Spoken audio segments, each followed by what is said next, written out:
Hello friends, তোমাদের সকলকে আমাদের চ্যানেলে আরেকবার স্বাগত। তোমাদের পিএসসি ক্লার্কশিপ এর স্পেশাল জিকে ক্লাসে তোমাদের সকলকে স্বাগত। আজকে তোমাদের ক্লাসে কিন্তু 25টি প্রশ্ন রয়েছে। তোমরা সকলেই 25টি প্রশ্নের মধ্যে কতগুলো প্রশ্নের উত্তর করতে পারলে নিশ্চয়ই জানাবে, ঠিক আছে। আজকে দেখো প্রশ্ন হওয়া রয়েছে আমাদের, বিজয় অমৃতরাজ কোন খেলার সঙ্গে যুক্ত? খুব গুরুত্বপূর্ণ প্রশ্ন, বিজয় অমৃতরাজ কোন খেলার সঙ্গে যুক্ত? সঠিক উত্তর, তিনি টেনিস খেলোয়াড় ছিলেন, ঠিক আছে। এছাড়াও আমরা জেনে নিই মোস্ট ইম্পর্ট্যান্ট কিছু টেনিস খেলোয়াড়। ভারতের গুরুত্বপূর্ণ টেনিস খেলোয়াড়রা হলেন আমাদের সানিয়া মির্জা, খুব গুরুত্বপূর্ণ, রোহন বোপ্পানা, অঙ্কিতা রায়না, লিয়েন্ডার পেস, খুব গুরুত্বপূর্ণ, মহেশ ভূপতি, খুব গুরুত্বপূর্ণ। অ্যান্ড রয়েছে দেখো আমাদের প্রজনেশ গুণেশ্বর, ঠিক আছে, গুণেশ্বর। দেখো নেক্সট আমাদের রয়েছে 2 নম্বর প্রশ্ন, ইন্ডিকা গ্রন্থটি কার লেখা? ইন্ডিকা গ্রন্থটি কার লেখা? সঠিক উত্তর আমাদের অপশন এ, মেগাস্তিনিস লিখেছেন ইন্ডিকা। এটা খুব গুরুত্বপূর্ণ এবং খুব ইজি কোশ্চেন, তোমরা এক্সামে এটা বারবার আসে, ঠিক আছে। দেখে নাও আমাদের মেগাস্তিনিস হেলেনীয় সময়কালে একজন প্রাচীন গ্রিক কূটনীতিক ও অন্বেষক ছিলেন। তিনি তার ইন্ডিকা গ্রন্থে ভারতের বর্ণনা দিয়েছেন। মেগাস্তিনিস প্রথম সেলুকাস নিকটারের দরবারে পণ্ডিত এবং কূটনৈতিক ছিলেন, ঠিক আছে। নিকটর তার দূত মেগাস্তিনিসকে খ্রিস্টপূর্ব 300 অব্দে পাটনার চন্দ্রগুপ্ত মৌর্যের দরবারে প্রেরণ করা হয়েছিল।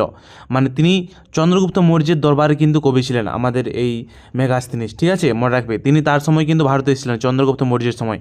মেগাস্তিনিসের রচনা ইন্ডিকা 2300 বছর আগে ভারতের জন্য সেরা পরিচায়ক বিবরণী, ঠিক আছে। এতে ভারতীয় উপমহাদেশ ও মৌর্য প্রশাসন এবং সেনাবাহিনীর বিন্যাস নিয়ে বহু তথ্য পাওয়া যায়।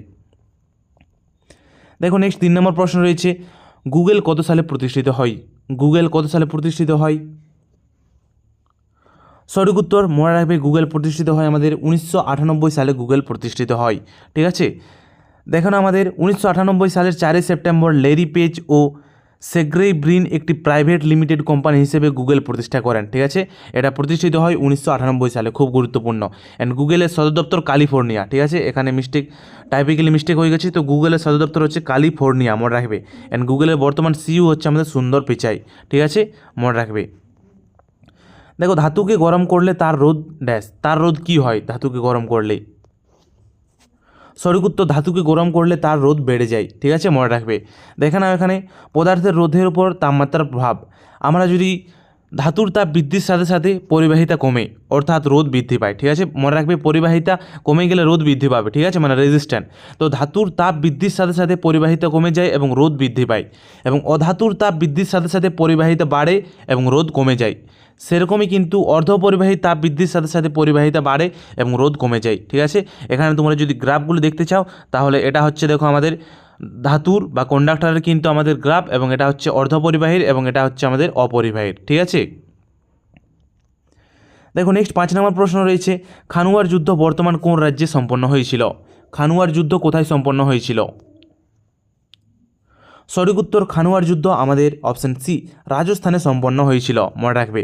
অ্যান্ড তোমাদেরকে বলে দিই, দেখো আমাদের খানুয়ার যুদ্ধ সম্পর্কে আমরা কিছু জেনে নিই। তো খানুয়ার যুদ্ধ মুঘল সাম্রাজ্যের প্রতিষ্ঠাতা বাবর এবং রাজপুত শাসক রানা সঙ্গের মধ্যে এই যুদ্ধটি হয়েছিল, ঠিক আছে। বাবর ও রানা সঙ্গের মধ্যে এই যুদ্ধ হয়েছিল 1527 সালে রাজস্থানের ভরতপুর জেলার খানুয়া গ্রামের নিকটে এই যুদ্ধটি হয়েছিল। ভরতপুর জেলা, ঠিক আছে, মানে এখানে কিন্তু আমাদের ভরতপুর পাখিরলয়ে অবস্থিত, রাজস্থানে, মনে রাখবে, ঠিক আছে। অ্যান্ড এই যুদ্ধে বাবর বিজয়ী হন। খানুয়ার যুদ্ধে জয়লাভের পর বাবর গাজী উপাধি ধারণ করেছিলেন, এটা মনে রাখবে। অ্যান্ড বাবর ছিলেন মুঘল সাম্রাজ্যের প্রথম সম্রাট, ঠিক আছে। অ্যান্ড তোমাদেরকে আরও বাবর রিলেটেড কিছু বলে দিই, যে বাবর 1526 খ্রিস্টাব্দে ইব্রাহিম লোদিকে পরাজিত করে পানিপথের প্রথম যুদ্ধে, খুব গুরুত্বপূর্ণ, মনে রাখবে, ঠিক আছে। বাবর তার আত্মজীবনী তুজুক ই বাবুরি বা বাবরনামা তুর্কি ভাষায় লিখেছিলেন, ঠিক আছে। তোমাদের এখানে পড়ে যে বাবরের আত্মজীবনের নাম কি, সেটা হচ্ছে তুজুক ই বাবুরি বা বাবরনামা, ঠিক আছে। এবং এখানে এটাও পড়ে যে কোন মুঘল সম্রাট নিজের আত্মজীবনী নিজেই রচনা করেছেন, তো সেটা হচ্ছে আমাদের বাবর, ঠিক আছে। এবং এটা কিন্তু তার আত্মজীবনী তুর্কি ভাষায় লেখা, ঠিক আছে। অ্যান্ড বাবরের সমাধি রয়েছে কিন্তু কাবুলে, এটা তোমাদের পড়ে যে বাবরের সমাধি কোথায়, তো কাবুলে অবস্থিত, ঠিক আছে। কাবুল ভারতের বাইরে অবস্থিত, আফগানিস্তানে, ঠিক আছে। এবং এখানে এটাও পড়ে যে কোন মুঘল সাম্রাজ্যের সমাধি ভারতের বাইরে রয়েছে, তো সেটা হচ্ছে আমাদের বাবরের, ঠিক আছে। নেক্সট, নিম্নের কোন ব্যক্তি অর্থনীতিতে নোবেল পুরস্কার পেয়েছেন? অর্থনীতিতে নোবেল পুরস্কার পেয়েছেন কি? সঠিক উত্তর অমর্ত্য সেন অর্থনীতিতে আমাদের নোবেল পুরস্কার পেয়েছেন। ঠিক আছে, মনে রাখবে, খুবই গুরুত্বপূর্ণ। দেখো অমর্ত্য সেন, ইনি হচ্ছেন অমর্ত্য সেন। তো তিনি 1998 সালে অর্থনীতিতে নোবেল পুরস্কার অর্জন করেন। তিনি 1999 সালে ভারতীয় রাষ্ট্রপতি দ্বারা ভারতরত্ন পুরস্কার পান। তো 98 পেয়েছেন আমাদের নোবেল এবং 1999 পেয়েছে কিন্তু আমাদের ভারতরত্ন। ঠিক আছে, নোবেল জয়ী অমর্ত্য সেনের লেখা বই কিছুগুলা, যেগুলো মোস্ট ইম্পর্ট্যান্ট সেগুলো হচ্ছে দ্য আর্গুমেন্টেটিভ ইন্ডিয়ান, খুব গুরুত্বপূর্ণ, যেটা 2005 সালে প্রকাশ পায়। দ্য আইডিয়া অফ জাস্টিস, ঠিক আছে, অ্যান্ড ডেভেলপমেন্ট অ্যান্ড ফ্রিডম, এটাও খুব গুরুত্বপূর্ণ, মনে রাখবে। দেখো নেক্সট, ভারতের সংবিধান দিবস কবে পালিত হয়? খুবই গুরুত্বপূর্ণ, এটা অনেকেই পারবে, স্টার মার্ক দিয়ে রাখবে 5টা, খুব গুরুত্বপূর্ণ, এখান থেকে প্রশ্ন আসে। ঠিক আছে, ভারতের সংবিধান দিবস পালন করা হয় কবে? মনে রাখবে 26শে নভেম্বর আমাদের পালন করা হয় ভারতের সংবিধান দিবস, মানে যেদিন আমাদের সংবিধান গৃহীত হয় 26শে নভেম্বর, সেদিনই পালন করা হয় সংবিধান দিবস। অ্যান্ড 26শে জানুয়ারি যেদিন সংবিধান কার্যকরী হয় সেদিন আমাদের পালন করা হয় প্রজাতন্ত্র দিবস। ঠিক আছে, মনে রাখবে।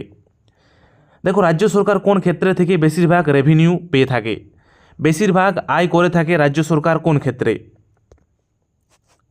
সঠিক উত্তর সেলস ট্যাক্স বা আমাদের আয়কর ট্যাক্সের মাধ্যমে রাজ্য সরকার সবচেয়ে বেশি কিন্তু রেভিনিউ কিন্তু অর্জন করে থাকে। ঠিক আছে, মনে রাখবে ইনকাম ট্যাক্স বা আয়কর দেশের কেন্দ্রীয় সরকারের রাজ্যের প্রধান উৎস। ঠিক আছে, মানে ইনকাম ট্যাক্স বা আয়কর হলো আমাদের কেন্দ্রীয় সরকারের রাজস্বের প্রধান উৎস, বা রাজ্য সরকারের রাজস্বের প্রধান উৎস হচ্ছে সেলস ট্যাক্স বা বিক্রয় কর, মনে রাখবে।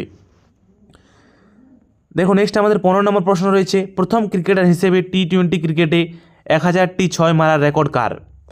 প্রথম টি-20 ক্রিকেটে 1000টি ছয় মারার রেকর্ড কার? সেটি হচ্ছে ক্রিস গেলের। ঠিক আছে, মনে রাখবে। অ্যান্ড তোমাদেরকে বলে দিই ক্রিস গেলের আত্মজীবনের নাম কি।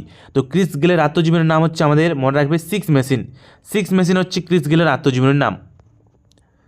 দেখো কোয়াশিওকর রোগ কিসের অভাবে হয়? তো মনে রাখবে কোয়াশিওকর ও মেরাসমাস রোগ এগুলো কিন্তু আমাদের প্রোটিনের অভাবে হয়। ঠিক আছে, নেক্সট, পেডোলজি কোন বিষয় নিয়ে চর্চা করে? পেডোলজি কোন বিষয় নিয়ে চর্চা করে বা কী সংক্রান্ত বিদ্যা হচ্ছে আমাদের পেডোলজি? সঠিক উত্তর মাটি সংক্রান্ত বিদ্যার নাম হচ্ছে আমাদের পেডোলজি। পশ্চিমবঙ্গের শস্যাগার কোন জেলাকে বলা হয়? খুব গুরুত্বপূর্ণ, very very important, star mark দিয়ে রাখবে 5টা। পশ্চিমবঙ্গের শস্যাগার কোন জেলাকে বলা হয়? বর্ধমান জেলাকে বলা হয় পশ্চিমবঙ্গের শস্যাগার। মাইথন বাঁধ কোন রাজ্যে আছে? মাইথন বাঁধ কোন রাজ্যে আছে? মাইথন বাঁধ রয়েছে আমাদের বরাকর নদীর উপর, মনে রাখবে। ঠিক আছে, অ্যান্ড তো মাইথন বাঁধ কোন রাজ্যে আছে? মাইথন বাঁধ কিন্তু আমাদের ঝাড়খণ্ড রাজ্যে রয়েছে, মনে রাখবে। দেখো সৌর প্যানেলে কোন ধাতু ব্যবহৃত হয়? সৌর প্যানেলে কোন ধাতু ব্যবহৃত হয়? সঠিক উত্তর সৌর প্যানেলে সবচেয়ে বেশি কিন্তু আমাদের সিলিকন ধাতু ব্যবহৃত হয়। ঠিক আছে, মনে রাখবে, যেটা একটা অর্ধপরিবাহী। ঠিক আছে, অ্যান্ড তোমাদেরকে বলে দিই, দেখো আমাদের সৌরকোষগুলি সিলিকন, ক্যাডমিয়াম, টেলুরাইড এবং কপার, ইন্ডিয়াম, গ্যালিয়াম, সেলেনাইডের মতো অর্ধপরিবাহী দিয়ে তৈরি হয়, বাট মেনলি এটাতে কিন্তু সিলিকন ইউজ করা হয়। ঠিক আছে, সিলিকন কার্বাইড। অ্যান্ড তোমাদেরকে বলে দিই, দেখো 1727 সালে বিজ্ঞানী অ্যান্টনি ল্যাভয়েসিয়ার প্রথম সিলিকন শনাক্ত করেছিলেন, বাট 1828 সালে বিজ্ঞানী বার্জিলিয়াসকে মৌল হিসেবে সিলিকন আবিষ্কারের কর্তৃত্ব দেওয়া হয়। মানে আমাদের সিলিকন কে আবিষ্কার করেন? সেটা হচ্ছে বিজ্ঞানী বার্জেলিয়াস, বাট সিলিকন প্রথম শনাক্তকরণ কে? তিনি হচ্ছেন অ্যান্টনি ল্যাভয়েসিয়ার। ঠিক আছে, এটা মনে রাখবে। ঠিক আছে, অ্যান্ড সিলিকনে মেনলি কিন্তু ফটোভোল্টাইক পদ্ধতির মাধ্যমে কিন্তু এই সিলিকন এটাতে কিন্তু শক্তি উৎপন্ন হয়। ঠিক আছে, অ্যান্ড এটাতে মেনলি কিন্তু আমাদের আমাদের মেনলি এটাতে কিন্তু আমাদের সিলিকন কার্বাইড ইউজ করা হয়। ঠিক আছে, বা সিলিকন ইউজ করা হয়, মনে রাখবে। ঠিক আছে, অ্যান্ড নেক্সট দেখো 15 নম্বর প্রশ্ন হচ্ছে আমাদের গুরু নানকের জন্ম কত সালে হয়? খুবই গুরুত্বপূর্ণ প্রশ্ন, এটা স্টার মার্ক দিয়ে রাখবে। গুরু নানকের জন্ম যেদিন আমরা কিন্তু গুরু নানক জয়ন্তী বা গুরুপুরব পালন করি। ঠিক আছে, যেটা আমাদের নভেম্বর মাস নাগাদ কিন্তু এটা ডেট হয়ে থাকে। তো গুরু নানকের জন্ম হয়, মনে রাখবে, 1469 সালে। 1469 সালে গুরু নানকের জন্ম হয়েছিল। ঠিক আছে, অ্যান্ড দেখো তোমাদেরকে এখানে বলে দিই, তিনি 1469 সালের 15 এপ্রিল তালবন্দিতে জন্মগ্রহণ করেন। তালবন্দি গ্রামে জন্মগ্রহণ করেন। পাকিস্তানের করতারপুরে 70 বছর বয়সে তিনি মারা যান। অ্যান্ড গুরু অঙ্গদ তিনি ছিলেন আমাদের দ্বিতীয় আমাদের শিখ গুরু। তিনি গুরুমুখী লিপিরও বিকাশ ঘটান। তো গুরুমুখী লিপির বিকাশকে ঘটান তিনি হচ্ছেন আমাদের গুরু অঙ্গদ, মনে রাখবে। অ্যান্ড নেক্সট গুরু ছিল আমাদের কে? অ্যান্ড মনে রাখবে যে গুরু রামদাস, ঠিক আছে, গুরু রামদাস ছিলেন আমাদের চতুর্থ শিখ গুরু। তিনি অমৃতসর শহর প্রতিষ্ঠা করেছিলেন। অমৃতসর শহর প্রতিষ্ঠা করেছিলেন গুরু রামদাস, ঠিক আছে। দেখো গুরু অর্জুন দেব খুব গুরুত্বপূর্ণ, তিনি ছিলেন পঞ্চম শিখ গুরু। তিনি আদিগ্রন্থ নামে শিখ ধর্মগ্রন্থের প্রথম আনুষ্ঠানিক সংকলনের জন্য কর্তৃত্ব লাভ করে, ঠিক আছে। তিনি আদিগ্রন্থ কিন্তু সংকলন করেছিলেন। অ্যান্ড তিনি অমৃতসরের স্বর্ণ মন্দির বা হরমন্দির সাহেব কিন্তু নির্মাণ করেছিলেন, ঠিক আছে। তো অমৃতসরের স্বর্ণ মন্দির বা যেটাকে আমরা বলি হরমন্দির সাহেব, এটা কে নির্মাণ করেছিলেন? তো এটা নির্মাণ করেছিলেন গুরু অর্জুন দেব, ঠিক আছে। অ্যান্ড তিনি মুঘল সম্রাট জাহাঙ্গীর কর্তৃক নিহত হয়েছিলেন। তো জাহাঙ্গীর কিন্তু এই অর্জুন দেবকে নিহত করেছিলেন। অ্যান্ড তাই কিন্তু তিনিই ছিলেন আমার শিখ ধর্মের প্রথম শহীদ। মনে রাখবে শিখ ধর্মের প্রথম শহীদ হচ্ছে গুরু অর্জুন দেব। দেখো নেক্সট, বিশ্বের উচ্চতম পোলো খেলার মাঠ সান্দুর কোথায় অবস্থিত? বিশ্বের উচ্চতম পোলো খেলার মাঠ সান্দুর কোথায় অবস্থিত? তো মনে রাখবে সান্দুর এই মাঠটা কিন্তু আমাদের কোথায় অবস্থিত? এটা কিন্তু আমাদের পাকিস্তানে অবস্থিত, ঠিক আছে। নেক্সট দেখো 17 নম্বর প্রশ্ন হচ্ছে রসকসমস কোন দেশের স্পেস এজেন্সি? রসকসমস কোন দেশের স্পেস এজেন্সি? সঠিক উত্তর আমাদের অপশন ডি, রাশিয়ার স্পেস এজেন্সি হচ্ছে রসকসমস। দেখো নেক্সট 18 নম্বর প্রশ্ন, নিম্নের কাকে অ্যাঞ্জেল অফ ডেথ বলা হয়? অ্যাঞ্জেল অফ ডেথ বলা হয় কাকে? সঠিক উত্তর আমাদের অপশন বি, জোসেফ মেঙ্গেলকে বলা হয় অ্যাঞ্জেল অফ ডেথ, ঠিক আছে। মনে রাখবে প্রার্থনা সমাজ প্রতিষ্ঠা করেন কি? কে প্রার্থনা সমাজ প্রতিষ্ঠা করেন? সঠিক উত্তর মনে রাখবে আত্মারাম পাণ্ডুরঙ্গ আমাদের প্রার্থনা সমাজ প্রতিষ্ঠা করেন, ঠিক আছে, খুব গুরুত্বপূর্ণ। দেখে নাও এখানে প্রার্থনা সমাজ 1867 সালে প্রতিষ্ঠিত হয় মুম্বাইতে। এটা মুম্বাইতে প্রতিষ্ঠিত হয় 1867 সালে। এটি প্রতিষ্ঠা করেন আত্মারাম পাণ্ডুরঙ্গ। প্রার্থনা সমাজ মহারাষ্ট্রের নবজাগরণে অত্যন্ত গুরুত্বপূর্ণ ভূমিকা পালন করেছিল।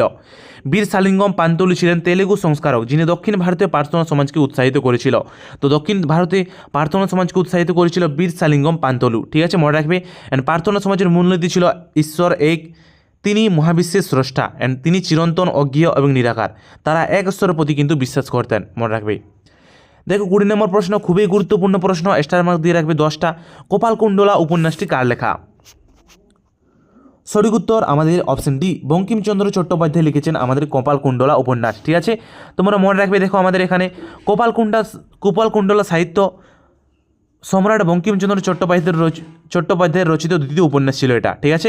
এবং সম্ভবত এটি বাংলা সাহিত্যের প্রথম সার্থক রোমান্টিক উপন্যাস ছিল। 1866 খ্রিস্টাব্দে এটি প্রথম প্রকাশিত হয়। গিরিশচন্দ্র ঘোষ এই উপন্যাসের একটি নাট্যরূপ দেন। তো এই উপন্যাসের নাট্যরূপ কে দেন? তিনি হচ্ছেন আমাদের গিরিশচন্দ্র ঘোষ, ঠিক আছে। অ্যান্ড দামোদর মুখোপাধ্যায় এই উপন্যাসের একটি উপসংহার উপন্যাস রচনা করেন, নামকরণ করেন মৃন্ময়ী, ঠিক আছে। অ্যান্ড তোমাদেরকে বলে দিই বঙ্কিমচন্দ্র চট্টোপাধ্যায়কে সাধারণত প্রথম আধুনিক বাংলা ঔপন্যাসিক হিসেবে গণনা করা হয়, ঠিক আছে। তো প্রথম আধুনিক বাংলা ঔপন্যাসিক কে? তিনি হচ্ছেন বঙ্কিমচন্দ্র চট্টোপাধ্যায়, ঠিক আছে। তিনি বাংলা ভাষায় আদি সাহিত্যপত্র বঙ্গদর্শনের প্রতিষ্ঠা করেন। তো বঙ্গদর্শনের সম্পাদক কে? তিনি হচ্ছেন আমাদের বঙ্কিমচন্দ্র চট্টোপাধ্যায়, ঠিক আছে। অ্যান্ড তার ছদ্মনাম ছিল মনে রাখবে কমলাকান্ত, ঠিক আছে। অ্যান্ড বাংলা উপন্যাসের জনক বলা হয় আমাদের বঙ্কিমচন্দ্র চট্টোপাধ্যায়কে, ঠিক আছে। এছাড়া তাকে বাংলা সাহিত্য সম্রাটও বলা হয়। অ্যান্ড তোমাদেরকে বলে দিই বঙ্কিমচন্দ্র রচিত আনন্দমঠ, যেটা 1882 সালে প্রকাশিত হয়। তো উপন্যাসের কবিতা ছিল বন্দে মাতরম, যেটা কিন্তু 1937 সালে ভারতীয় জাতীয় কংগ্রেস কর্তৃক ভারতীয় জাতীয় গান হিসেবে কিন্তু স্বীকৃত পায়, ঠিক আছে। জাতীয় গান হিসেবে স্বীকৃত পায় আমাদের এই বন্দে মাতরম, ঠিক আছে। অ্যান্ড তোমাদেরকে এখানে আরও বলে দিই যে দুর্গেশ নন্দিনী বঙ্কিমচন্দ্র চট্টোপাধ্যায় রচিত প্রথম উপন্যাস ছিল দুর্গেশ নন্দিনী, এবং এটি প্রথম সার্থক বাংলা উপন্যাস যেটা বাংলা সাহিত্যের দ্বার উন্মোচন করেছিল, মনে রাখবে।